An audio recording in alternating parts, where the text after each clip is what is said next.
You probably remember that feeling, right? That moment you first got your driving license. Oh, absolutely. Pure freedom. Exactly, that feeling of the open road. It's a huge milestone. Real independence. But there's the flip side, isn't there? Yeah. That freedom, it comes with a serious need for responsibility, Yeah. especially early on. That's right.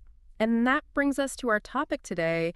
We're doing a deep dive into graduated driving licenses, or GDLs.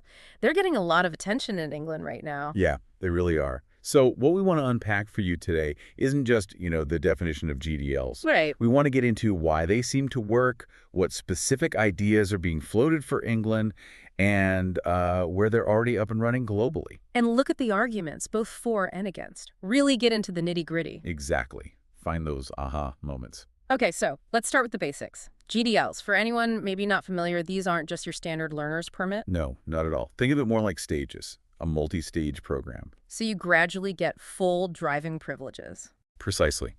Instead of just, passing your test and having zero restrictions, it limits some of the high-risk scenarios initially. Until you've built up more experience behind the wheel. Right. The goal isn't just restriction, it's about shaping safer habits from the start.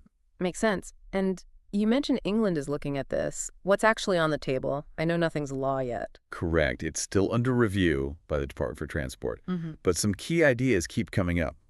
One is curfews. Like no driving late at night. Yeah, restricted driving, say, between maybe 11 p.m. and 6 a.m., unless you've got a supervisor with you. And the thinking there is purely statistical. Pretty much. The data is quite clear new. Yeah. Young drivers have a significantly higher accident rate during those hours. Okay. What else? It's not just about when you drive, is it? No, they're also seriously considering passenger restrictions. Ah, the friends in the car factor. Exactly. Like potentially banning drivers under 25 from carrying passengers who are also under 25, at least for the first 6 months, maybe even a year. Wow, that directly tackles that peer pressure, the distraction risk. It does. And then there's talk of a zero-tolerance approach to alcohol for new drivers, even a tiny amount. So stricter than the general legal limit. Much stricter. Plus, making those green P plates for probationary mandatory, just a clear signal to other road users. You know, it's interesting because this isn't some radical new idea globally, is it? Other countries do this. Oh, absolutely. England wouldn't be the first by a long shot. Look at Canada. How does their system work? Well, it varies slightly by province, but generally you start with something like a G1 learner's permit needs supervision, often no night driving. Okay. Then you move to a G2, an intermediate stage. Still some restrictions maybe on passengers or alcohol, but more independence. And then finally the full license. Right, the full G license, usually after about 2 years in the system. And New Zealand. I heard they have something similar. They do. Also 3 stages: learner, then restricted. And the restricted phase specifically limits driving between 10 p.m. and 5 a.m. without supervision, and also restricts carrying young passengers. Then the full license. So there's real-world evidence out there on how these work. Loads of it, which leads to the question, why the big push in England right now? Yeah, what's driving it? Well, the stats are hard to ignore.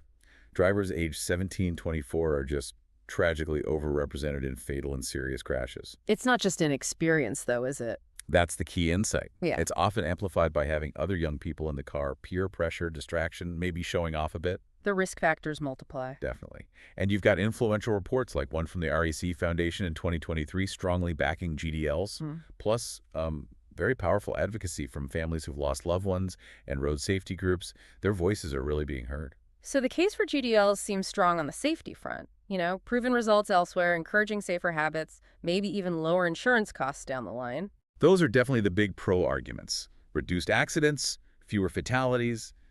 The evidence from places like Canada and New Zealand points that way. But it can't be all straightforward. What are the downsides, the cons? Well, the main one is restrictiveness. Think about young people in rural areas. Right, where public transport might be limited or non-existent. Exactly. A curfew or passenger limits could genuinely impact their ability to get to work, college, or just have a social life. It hits independence hard there. And could it affect jobs, like needing to do night shifts? Potentially, yes. Yeah. And there's also the feeling among some young drivers, perhaps the very responsible ones, that it's unfair. Punitive even. Lumping everyone together regardless of individual behavior. So where do things stand now? This is July 2025. Has anything been decided? No, still no confirmed start date or even a definite yes from the government. They've looked into it, consultations have happened, but there's no legislation locked in. So if it did happen, it wouldn't be overnight. Almost certainly not. You'd expect more consultation, a clear lead-in time, probably a phased approach, give everyone time to adjust. Okay.